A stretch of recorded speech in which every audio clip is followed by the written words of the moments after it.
په تورخم کې د طالبانو لویه کارنامه. سلام، وخت مو په خیر. په مکړی د نن ورځې تازه او مهم خبر ته.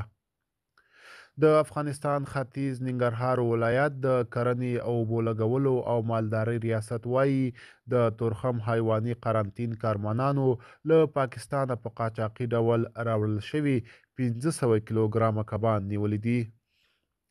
د دغه ریاست مشر مولوي محمد ولی محسن په یوه خبرپاڼه کې ویلي د غوښه د یوه ګډ پلاوي په حضور کې تر خاورو لاندې او له منځه یوړل شوه.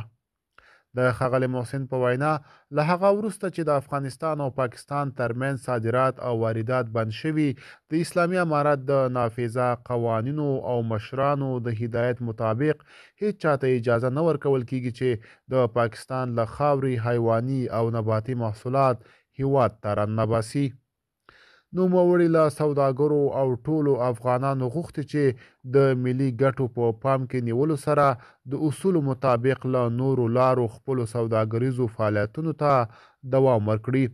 د روانې نومبر میاشتې پر 12مه لړم 21مه په افغانستان کې د طالبانو حکومت له پاکستان سره سوداګري کوونکو تجارانو ته سپارښتنه وکړه چې د دغه هیواد پر ځای نورو بدیلو لارو ته مخه کړي.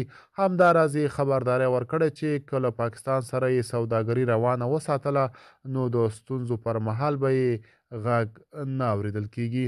دا و زموږ چمتو شوی ویډیو. تر بیا ښه وخت، ښې چارې.